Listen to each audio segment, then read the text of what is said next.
Hello students, today we will study how the magnetic field is produced. Magnetic field, अभी तक हमने जो भी डिस्कशन किया था उसमें मैग्नेटिक फील्ड पहले से प्रेजेंट थी, लेकिन ये मैग्नेटिक फील्ड कहाँ से प्रोड्यूस हुई इसके बारे में हमारा कोई डिस्कशन नहीं हुआ था। हम बस ये डिस्कस कर रहे थे कि मैग्नेटिक फील्ड है और इसमें चार्ज मूव कर रहा है, इसमें एक वायर रखा हुआ है, करंट कैरिंग वायर, इसके बारे में हम बात कर रहे थे।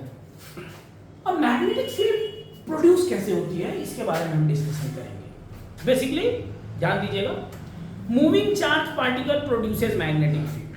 जब भी कोई चार्ज पार्टिकल मूव करता है तो वो मैग्नेटिक फील्ड क्रिएट करता है। अ मूविंग चार्ज पार्टिकल, जब चार्ज पार्टिकल मूव करता है तो मैग्नेटिक फील्ड क्रिएट होती है। इस इक्वेशन को, मतलब मैग्नेटिक फील्ड की वैल्यू क्या होगी, उसको सबसे पहले बायोट-सावर्ट के अकॉर्डिंग हम समझेंगे, है ना? अब moving charge particle produces magnetic field, आप जानते हैं। अब ये करंट कैरिंग कंडक्टर है, ध्यान दीजिएगा, ये कोई वायर है जिसमें करंट आई फ्लो कर रही है। डेफिनेटली इसमें कोई पॉजिटिव चार्ज फ्लो कर रहा है, कह सकते हैं, एज्यूम कर सकते हैं करंट के डायरेक्शन में पॉजिटिव चार्ज फ्लो कर रहा है। और चार्ज जब भी मूव करता है तो उसके near by magnetic field create हो जाती है। तो सपोज पी पॉइंट पर मैग्नेटिक फील्ड क्रिएट हो गई है इस चार्ज के मोशन की वजह से। बेसिकली अगर स्टैटिक चार्ज है तो सिर्फ इलेक्ट्रिक फील्ड क्रिएट होती है, आप जानते हैं। अगर चार्ज रुका हुआ है तो क्या क्रिएट करेगा? Electric field. और अगर मूविंग चार्ज है तो क्या क्रिएट करेगा? दोनों, electric field as well as magnetic, दोनों। अब ये मूविंग चार्ज पार्टिकल है, डेफिनेटली मैं सिर्फ मैग्नेटिक फील्ड पे यहाँ पे के डिस्कशन पे बात करूंगा, क्योंकि यहाँ इलेक्ट्रिक फील्ड क्रिएट नहीं होगी, क्योंकि इलेक्ट्रॉन कंडक्टर में मूव कर रहे हैं, तो जहां से इलेक्ट्रॉन निकले हैं वो पॉजिटिवली चार्ज हो जाएगा। तो एक्चुअल में किसी भी सेक्शन को अगर हम लेते हैं, सेगमेंट को लेते हैं वायर के, तो वो न्यूट्रल है, जितना पॉजिटिव चार्ज है उतना। तो हम यहाँ पे इलेक्ट्रिक फील्ड स्टैब्लिश नहीं कर सकते, इलेक्ट्रिक फील्ड डेवलप नहीं होगी यहाँ पे। हाँ, अगर सिर्फ प्योर चार्ज क्यू मूव कर रहा होता तब हम इलेक्ट्रिक और मैग्नेटिक फील्ड दोनों की बात कर सकते थे।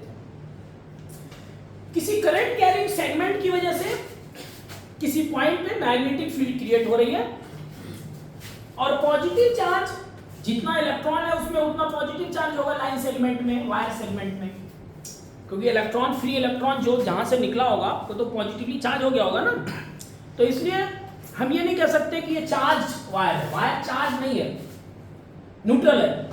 तो इलेक्ट्रिक फील्ड की बात हम नहीं करेंगे करंट कैरिंग वायर के लिए। Are you getting my point? तो बायोट-सावर्ट लॉ के अकॉर्डिंग, अब देखिए ये फंडामेंटल, एक्सपेरिमेंटली इसको डिराइव किया गया है। इसको इस तरीके से ऑब्जर्वेशन से, जैसे कूलम्ब ने दो चार्ज पार्टिकल के बीच लगने वाले फोर्स को डिराइव किया था एक्सपेरिमेंटली।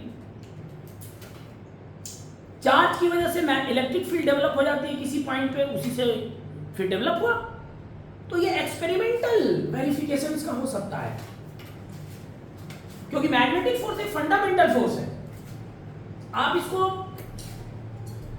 कहीं से ये सोचे कि डिराइव कर लें डायरेक्टली, ये पॉसिबल नहीं है। इसको एक्सपेरिमेंटली ही डिराइव किया जाता है। Are you getting my point? तो अकॉर्डिंग टू बायोट ने क्या किया, एक लाइन सेगमेंट ले लिया, और लाइन सेगमेंट की लेंथ को, let us suppose current I flow कर रही है, लंबाई इसकी डेल्टा एल है। इसके मिड पॉइंट को, बेटा मिड पॉइंट को पी पॉइंट से ज्वाइन कर दें। इसके मिड पॉइंट को पी पॉइंट से हमने ज्वाइन कर दिया, और ये एंगल क्या है? थीटा है। यानी लाइन सेगमेंट और पॉइंट को ज्वाइन करने वाली लाइन के बीच का एंगल थीटा है। This is the basically initial diagram for derivation of magnetic field due to line segment, wire segment, current carrying segment. Current carrying segment. Imagine करिए कि हमारा ये जो डेल्टा एल कंडक्टर है, इसका मिड पॉइंट ही origin है, इसी को ओरिजिन मान लीजिए। Let us suppose it is O, origin है। ओरिजिन के रिस्पेक्ट में हम डिस्कशन कर रहे हैं। हमेशा लाइन सेगमेंट को, जो करंट कैरिंग वायर का एलिमेंट होता है, उसको कहां पे एज्यूम करते हैं? ओरिजिन में। वही ओरिजिन होती है। हमारा डिस्कशन जो भी हो रहा है यहां ओरिजिन है। एक्स वाई कोऑर्डिनेट कुछ भी हो सकते हैं। लाइन सेगमेंट कैसे भी रखा जा सकता है। एक्स कोऑर्डिनेट इधर हो सकता है, इधर वाई कोऑर्डिनेट हो सकता है, और you can imagine here Z coordinate. तो हमारा लाइन सेगमेंट ध्यान दीजिएगा कहां रखा हुआ है? ओरिजिन पे रखा हुआ है। X coordinate, y coordinate, z coordinate मैंने दिखा दिया, सेगमेंट ओरिजिन पे। इसको मैं डायग्राम इसलिए बना रहा हूं ताकि आपको इसको कॉन्सेप्ट आपका शुरू से जैसे क्लियर हो जाए। किसके रिस्पेक्ट में ये लाइन सेगमेंट रखा गया है? ओरिजिन के रिस्पेक्ट, ओरिजिन पे रखा गया है। और ओरिजिन से पॉइंट पी की दूरी क्या है? आर। इसीलिए जब वेक्टर फॉर्म में हम इसको डिस्कस करेंगे तो इसी को आर वेक्टर ले लेंगे, position vector. Getting my point? तो अकॉर्डिंग टू बायोट, कोऑर्डिनेट से कोई दिक्कत तो नहीं हो रही है ना? जेड कोऑर्डिनेट में कुछ बनाया हो, एक्स बनाया हो, वाई बनाया हो, कोई दिक्कत? ओके। बायोट के अकॉर्डिंग पहला जो मैग्नेटिक फील्ड क्रिएट हो रही है delta B, let us suppose magnetic field जो क्रिएट हो रही है डायरेक्टली प्रोपोर्शनल टू करंट। जितना ज्यादा करंट फ्लो करेगी उतना ज्यादा मैग्नेटिक फील्ड प्रोड्यूस होगी। Higher is the current, higher is the magnetic field. It is so simple. Current ज्यादा होगी तो चार्ज इस सेगमेंट में ज्यादा होगा, ज्यादा चार्ज मूव करेगा पर सेकंड। तो डिफरेंट सी बात है, ज्यादा चार्ज मूव करेगा तो फील्ड भी ज्यादा होगी, क्योंकि moving charge is the source of the magnetic field. दूसरा, magnetic field is directly proportional to length of the current carrying wire. जितना बड़ी लंबाई का वायर होगा, जितने बड़े लंबाई के वायर में करंट फ्लो कर रही होगी, उसकी वजह से प्रोड्यूस होने वाली फील्ड उतनी ज्यादा होगी। Getting my point? तीसरा, delta B is inversely proportional to r square. मतलब दूरी जितनी ज्यादा होगी फील्ड उतनी कम होगी, और स्क्वायर के इनवर्सली प्रोपोर्शनल है, यानी तेजी से फील्ड कम होगी जैसे जैसे आप दूर जाएंगे। कभी कभी ये सारे पैरामीटर्स आपको मिलेंगे, सब नॉन जीरो होंगे, लेकिन फिर भी मैग्नेटिक फील्ड जीरो हो जाएगी। थीटा भी एक फैक्टर है, यानी कि आप ये जो लाइन सेगमेंट है और उस लाइन सेगमेंट से जो मिलाने वाली लाइन ये थीटा एंगल बना रही है, उस थीटा पे भी डिपेंड करेगा बेटा कि मैग्नेटिक फील्ड क्रिएट होती है कि नहीं। अगर आप इस पॉइंट को वायर पे लाके रख देंगे एग्जैक्ट वायर पे, तो आपको कोई फील्ड नहीं मिलेगी। पॉइंट पी को अगर ला करके, कंपास को एकदम एग्जैक्ट ला करके इसी पर रख दिया जाए वायर के ऊपर, तो कंपास कोई मैग्नेटिक फील्ड को इंडिकेट नहीं कर पाएगा। और जैसे जैसे आप इसको इधर लाएंगे, उसका प्रॉपर डायरेक्शन देते हुए, तो वैसे वैसे कंपास के नीडल में डिफ्लेक्शन ज्यादा होगा। और जब थीटा 90 डिग्री पे रखेंगे आप, तो मैक्सिमम डिफ्लेक्शन आप फील करेंगे, यानी कि वो साइन के फंक्शन के अकॉर्डिंग वेरी कर रही है फील्ड। अगर हम लाइन सेगमेंट और ज्वाइनिंग लाइन पी पॉइंट को मिलाने वाली लाइन के बीच का एंगल थीटा लेते हैं, तो ये थीटा के अकॉर्डिंग वेरी कर रही है, थीटा के अकॉर्डिंग। लेकिन ये साइन थीटा है कि कॉस थीटा है कि टैन थीटा है, कॉट थीटा है, क्या है ये? Sine theta. 90 डिग्री पे ये मैक्सिमम हो रही है, इनफाइनाइट नहीं हो रही है, मैक्सिमम हो रही है, एक वैल्यू दे रही है मैक्सिमम वैल्यू। और 0 डिग्री पे ये कोई भी मैग्नेटिक फील्ड नहीं दे रही है। तो इस तरीके से मैं कह सकता हूं delta B directly proportional to sine theta. इन सारे इक्वेशंस को अगर मैं एक साथ लेता हूं, I can write delta B proportional to I delta L sin theta by R square, or you can write delta B is equal to mu upon 4 pi, mu upon 4 pi I delta L sin theta by R square. Keep in mind, mu is the permeability of the medium. Mu is the permeability of the medium. ये absolute value है इसकी. अभी मैं इसको change करता हूं relative में. It is called permeability of medium. Wire किस मीडियम में रखा गया है? आप कहां, सॉरी, इस फील्ड को आप किस मीडियम में कैलकुलेट कर रहे हैं? उस मीडियम की परमिएबिलिटी है. आपको याद होगा जब मैं इलेक्ट्रिक फोर्सेस वगैरह डिस्कस कर रहा था तो परमिटिविटी डिस्कस किया था. तो ये परमिएबिलिटी है. ये मैग्नेटिक फील्ड को परमिट करती है कि ज्यादा जाएगी या कम जाएगी कहीं पर. This factor allow us, this factor controls कि फील्ड कहीं पर कितना, किस मीडियम में कितना जाएगी, ज्यादा या कम, है ना. तो ये कंट्रोल कर रहा है. तो ये फैक्टर इस पे डिपेंड कर रहा है. मैग्नेटिक फील्ड इस फैक्टर पे डिपेंड कर रहा है, इसलिए ये आ गया यहाँ पे. बताता हूं. म्यू, अगर रिलेटिव परमिएबिलिटी की बात करते हैं तो म्यू अपॉन म्यू नॉट, इसको कहते हैं रिलेटिव परमिएबिलिटी. जैसे रिलेटिव परमिटिविटी होती थी जिसको डाइलेक्ट्रिक कांस्टेंट बोलते थे मीडियम का, याद है? Epsilon r is equal to epsilon upon epsilon naught. Similarly mu r is equal to mu upon mu naught. ये परमिएबिलिटी ऑफ द मीडियम है, ये एब्सोल्यूट परमिएबिलिटी है. तो आप एब्सोल्यूट परमिएबिलिटी को क्या लिख सकते हैं? Mu r into mu naught. This is the relative permeability. इसको क्या बोलते हैं? Relative permeability. And this is called permeability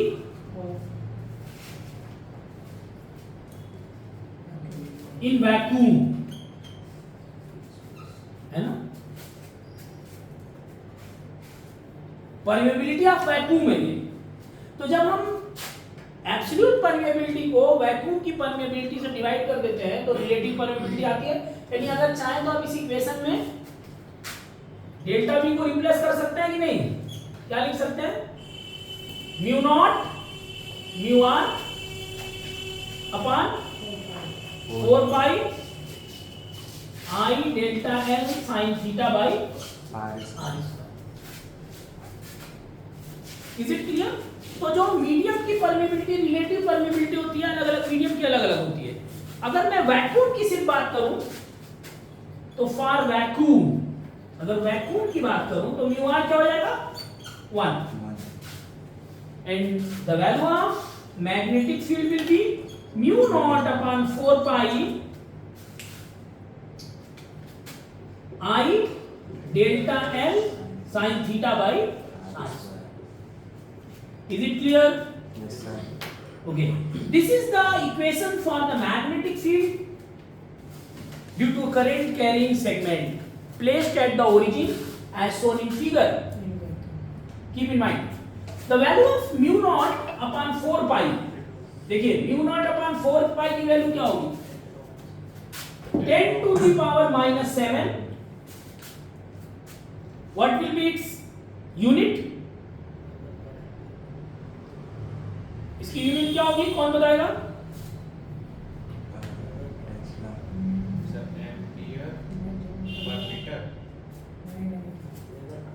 You can derive from here. You know magnetic field mu naught and I, ये जानते हो ना? तो मैग्नेटिक फील्ड यूनिट क्या होती है? Newton per ampere metre. और म्यू नॉट तुम्हें चाहिए, ये क्या है? Number of turn per unit length पर मीटर. और ये हो जाएगा एम्पियर. तो कितना हो गया इसका? Newton per ampere square. Isn't it? इसकी यूनिट क्या होती है बेटा? म्यू नॉट अपॉन 4 पाई की newton per ampere square. You can take from here. यहां से आप समझ सकते हैं ये लॉन्ग सोलेनॉइड के एक्सिस पे मैग्नेटिक फील्ड का फार्मूला होता है. जो आप लोगों ने प्रीवियसली क्लास में 10th में भी पढ़ा होगा इसको कि B equal to mu naught n I. तो जिन लोगों ने नहीं पढ़ा है बेसिकली वो ये समझ लें कि किसी सोलेनोइड के एक्सिस पे मैग्नेटिक फील्ड होती है म्यू नॉट एन आई, और मैग्नेटिक फील्ड की यूनिट हो गई Newton per ampere metre. Tesla IBL से निकालेंगे ना, F इक्वल टू आईबीएल से, F इक्वल टू आईबीएल यही ना होता है, न्यूटन पर एम्पियर मीटर हो गया ये, और म्यू नॉट तो ऐसे ही छोड़ दिया। और ये number of turns per unit length है 1/मीटर एम्पियर, तो ये Newton per ampere square. Is it clear? तो आप जब भी चाहें ये वैल्यू यहाँ पे पुट कर सकते हैं, आपको रिजल्ट मिल जाएगा। Are you getting my point? Again I can write delta B equal to mu naught upon 4 pi I delta L sine theta upon r square. ध्यान दीजिएगा, अगर मैं देखा जाए तो ये मैग्नेटिक फील्ड, अगर इसको देखा जाए तो मैग्नेटिक फील्ड वेक्टर क्वांटिटी है, और डेल्टा L साइन थीटा अगर मैं r से ऊपर नीचे मल्टीप्लाई कर लूं, मैं इसको वेक्टर फॉर्म में रिप्रेजेंट करना चाहता हूं। जो बायोट सावर्ट लॉ है इसका मैं वेक्टर फॉर्म लिखना चाहता हूं, तो मैंने इसको थोड़ा सा एडजस्ट ये किया, delta L r sign theta by r cube लिख सकते हैं कि? अब देखिए L r साइन थीटा, ये भी साइन थीटा फॉर्मेट है कि नहीं? अगर L cross delta L cross r vector आप लिख सकते हैं, लेकिन मैं जानना चाहता हूं कि r क्रॉस L क्यों नहीं? Direction will be revert. Good. देखिए आप राइट हैंड थंब रूल से, जब राइट हैंड थंब रूल से कैलकुलेट करेंगे तो डेल्टा L की डायरेक्शन में फिंगर को स्ट्रेच करेंगे, और क्रॉस R तो मैग्नेटिक फील्ड अंदर की तरफ है, और आप जानते भी हैं कि किसी स्ट्रेट करंट कैरिंग कंडक्टर की वजह से मैग्नेटिक फील्ड कॉन्सेंट्रिक सर्कल में होती है। कॉन्सेंट्रिक सर्कल में होती है कि नहीं होती है? होती है। मतलब कि अंदर की तरफ फील्ड, एक्चुअल में P में फील्ड अंदर की तरफ है, और हमारा जो delta L vector cross R vector से आएगा, डेल्टा L वेक्टर अंदर की तरफ ही आएगा, वो अंदर की तरफ ही आएगा। तो इस वजह से हमें इस तरीके से इसको डिफाइन करना पड़ रहा है, delta L vector cross R vector. Otherwise field actual में होगी अंदर, और आपका इक्वेशन कहेगा फील्ड बाहर है, दोनों में मिसमैच हो जाएगा। Are you getting my point? Is it clear? Okay. तो इसको वेक्टर फॉर्म में अगर लिखना है, I can write mu naught upon 4 pi I delta L vector cross R vector R cube.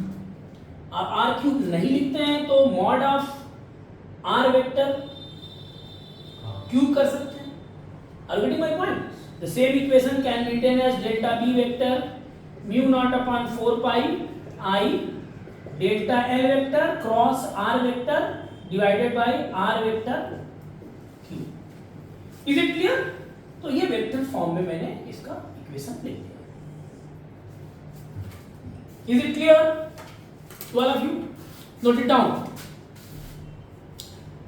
इसको नोट कर लीजिए। Is it okay? Clear? Okay. देखिए अगेन, अगर इस इक्वेशन को मैं कैलकुलस फॉर्म में लिखता हूं, डिफरेंशियल फॉर्म में लिखता हूं, तो delta B will become dB vector and it will become mu naught upon 4 pi I dl vector cross R vector upon R vector mod Q। ये वेक्टर फॉर्म में भी आप लिख सकते हैं। आप इसी इक्वेशन को अगर इंटीग्रेट कर देंगे दोनों तरफ, तो आपको टोटल मैग्नेटिक फील्ड मिल जाएगी। अगर वेक्टर फॉर्म में आप नहीं लिखना चाहते हैं, सिंपल डिफरेंशियल फॉर्म में लिखना चाहते हैं, non vector form, you can write dB is equal to mu naught upon 4 pi I dl sin theta upon r square. You can write in this way. R cube. This is not written in the vector form. See here, it is written in the simple differential form. dB is equal to mu naught upon 4 pi I dl sin theta by r square. Getting my point? And by integrating both side, you can get the result. Magnetic field आपको मिल जाएगी। देखिए Biot Savart law की equation के बारे में हम लोगों ने भी स्टडी किया। इसका एक सिंपल एप्लीकेशन करते हैं, देखते हैं कैसे इसकी एप्लीकेशन है, कैसे इसको अप्लाई करते हैं।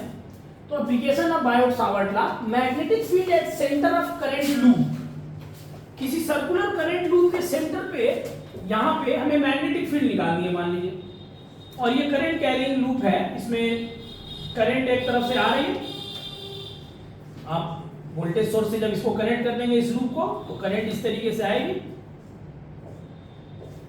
बैटरी के निगेटिव टर्मिनल में चली जाएगी, सेल के निगेटिव टर्मिनल में, बैटरी के निगेटिव टर्मिनल में, तो पूरे लूप में करंट है, पूरे लूप में करंट है, ये लूप का सेंटर है। आपको यहाँ मैग्नेटिक फील्ड कैलकुलेट करनी है according to Biot Savart law. Different सी बात है सर, लूप की डायरेक्शन बदल रही है लगातार, सर्कुलर है ना ये। हाँ सर। तो बेटर ये होगा कि हम इसमें से एक डिफरेंशियल एलिमेंट ले लें कहीं से भी। तो मैंने कहीं से भी एक डिफरेंशियल एलिमेंट कट कर लिया, मान लिया यहाँ से डीएल एलिमेंट कट कर लिया और इसको मैंने सेंटर से मिला दिया, ये आर हो गया। फार्मूला मैं इसी के लिए लिखने जा रहा हूँ, इस डिफरेंशियल एलिमेंट डीएल ने पी पॉइंट पे कितनी मैग्नेटिक फील्ड क्रिएट की, मैं ये जानना चाहता हूँ। ये डीएल एलिमेंट पी पॉइंट पे कितनी मैग्नेटिक फील्ड क्रिएट करेगा, पहले मैं वो लिखूंगा और उसको इंटीग्रेट करके टोटल मैग्नेटिक फील्ड इवैल्यूएट करूंगा। तो आपको मालूम होना चाहिए dB वैक्यूम में रखा हुआ है म्यू नॉट अपॉन 4 पाई आई dl। अब देखिए ये करंट सेगमेंट कितना एंगल बना रहा है, ये 90 डिग्री बेटा, देखिए 90 डिग्री बना रहा है। आप सेंटर से किसी भी सर्कमफ्रेंस पे कहीं पे भी आप टेंजेंशियली बनाएंगे तो भी, और कहीं से भी अगर आप ज्वाइन करेंगे तो वो लाइन आर कितना एंगल बनाएगा डीएल से, 90 डिग्री। 90 डिग्री। भाई सर्कमफ्रेंस से आर जोड़ेंगे तो वो डीएल एलिमेंट 90 डिग्री ना बनाएगा। हाँ सर। जो बहुत बड़ी बात नहीं है। I dl sine 90 upon r square, isn't it? It is so simple to calculate. On integrating both side, दोनों तरफ इंटीग्रेट कर दिया जाए तो magnetic field at the centre will be, constant को बाहर ले लेते हैं, mu naught upon 4 pi I by r square, और डीएल का इंटीग्रेशन करना है बस, क्योंकि वेरिएबल सिर्फ डीएल ही है, और डीएल का इंटीग्रेशन क्या होगा, टोटल लेंथ यानी 2 pi r, 2 pi that is mu naught upon 4 pi I by r square into 2 pi r. Finally ये क्या हो गया, मैग्नेटिक फील्ड कितनी मिली, V is equal to 2 by 2 या 4 pi mu naught by 2 I by R. This is the magnetic field.